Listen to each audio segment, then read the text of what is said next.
Israel के Zenin शहर में इजरायली सेना लगातार फिलिस्तीनी चरमपंथियों का सफाया कर रही थी और इस पूरे ऑपरेशन के दौरान इजराइल के प्रधानमंत्री बेंजामिन नेतन्याहू बार बार फिलिस्तीन को चेतावनी दे रहे थे कि वो इजराइल में आतंकी खेप को भेजना बंद करे, नहीं तो फिलिस्तीन का दुनिया के नक्शे से नामो निशान मिटा दिया जाएगा। लेकिन दोनों देशों के बीच शुरू हुआ तनाव कम नहीं हुआ, बल्कि जिस बात का पूरी दुनिया को डर था आखिर वही हुआ। जी हां, फिलिस्तीन के आतंकी संगठन हमास ने इजराइल के ऊपर एक के बाद एक 5000 से ज्यादा रॉकेट से हमला किया है।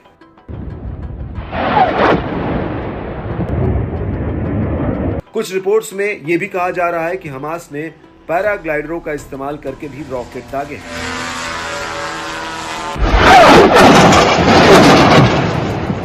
वहीं ज्यादातर रॉकेट हमले गाजा पट्टी से हुए हैं और इस हमले से अब इजराइल ने जंग के लिए तैयार रहने का ऐलान कर दिया है।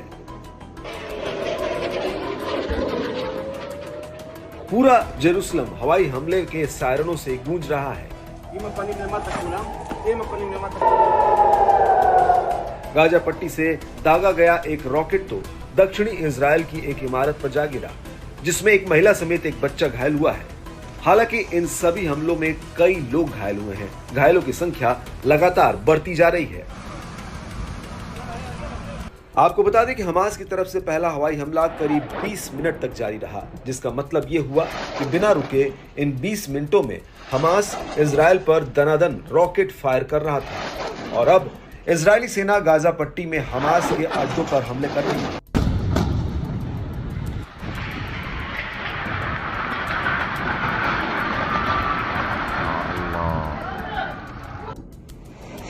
वहीं दूसरी तरफ हमास ने भी ऑपरेशन अल अक्सा फ्लड का ऐलान कर दिया है। हमास का कहना है कि वो कब्जे वाले जेरूसलम में इजराइल के सभी अपराधों का अंत करने जा रहे हैं। वहीं वेस्ट बैंक में भी इजराइल और हमास के बीच भारी जंग चल रही है।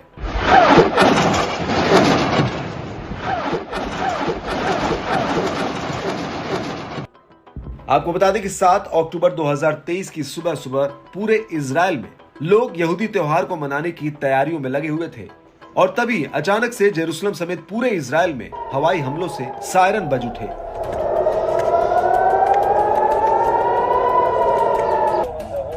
इजराइल के रक्षा मंत्री योव गैलेंट का कहना है कि गाजा पट्टी से लगे इजरायली शहरों और गांवों में हमास के कई आतंकी घुस आए हैं, इसलिए लोग अपने घरों के भीतर ही रहे। חמאס עשה טעות חמורה הבוקר, הוא פתח במלחמה כנגד מדינת ישראל. חיילי צה"ל נלחמים בכל נקודות החדירה כנגד האויב. אני קורא לאזרחים להישמע להוראות פיקוד העורף ולבצע אותם כלשונן. מדינת ישראל תנצח במלחמה הזאת. इजराइल बॉर्डर पर बसे स्डेरोट कस्बे में भी हमास के आतंकियों के घुसने की खबर सामने आई है। वहीं इजराइल के प्रधानमंत्री बेंजामिन नेतन्याहू ने कहा कि हमास को अपने किए की भारी कीमत चुकानी पड़ेगी। लेकिन इस सब के बीच खबरें आ रही हैं कि गाजा पट्टी के बॉर्डर पर हमास के आतंकियों ने इजराइल के कई सैनिकों को बंदी बना लिया है। कुछ ऐसे भी वीडियो सामने आए हैं जिसमें हमास के आतंकी इजरायली सैनिकों को पीटते और घसीटते हुए दिख रहे हैं। हालांकि कितने इजरायली सैनिक बंदी बनाए गए हैं, अभी इस बात की पुष्टि नहीं हुई है।